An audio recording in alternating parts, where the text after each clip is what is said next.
आज मी बनवत आहे कांदा बटाटा पोहे। त्यासाठी पोहे लागणार आहे, बटाटा बारीक करून घ्यायचं आहे, तेल, मोहरी भाजल्यानंतर जरासं जिरे पण नीट भाजल्यावर कांदा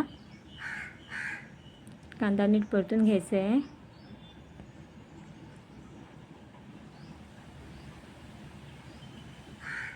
पूर्ण लाल होईपर्यंत परतायचं आहे। आता मिरच्या घ्यायची आहे बारीक करून, ते पण ॲड करायचे आहे। थोडीशी हळद, आता हे पूर्ण मिक्स करून घेऊया।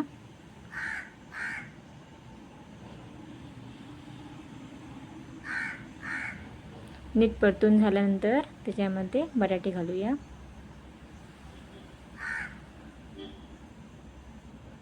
बटाटे पण नीट परतून घेऊया आणि एक वाफेवर शिजवून घेऊया।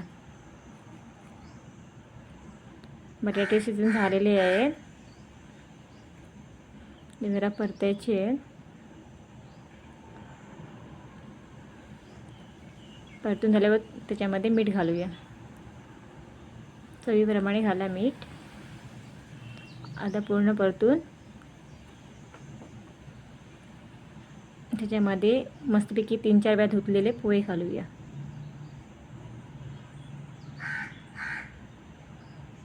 पोहे पण नीट परतून घ्यायचे आहे।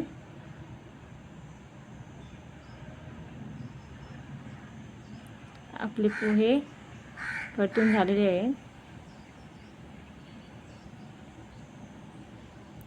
थोडीशी साखर ॲड करायची आहे। साखर घातल्यामुळे त्याच्यामध्ये जरासा मऊपणा येतो। कोथिंबीर, हे सगळं मिश्रण एकजीव करून घ्यायचे। पोहे मस्तपैकी वाफेवर शिजवून घ्यायचे। पोहे शिजलेले आहे, आता एका प्लेटमध्ये काढत आहे। तुम्ही डेकोरेशनसाठी वर कांदा पण चिरू शकता। मी ह्याच्यावर माझ्या मुलाला आवडते शेव म्हणून शेव घालत आहे, आणि त्याला जास्त तिखट चालत नाही, आणि त्याच्यावर जरासं पुन्हा साखर ॲड करत आहे। धन्यवाद।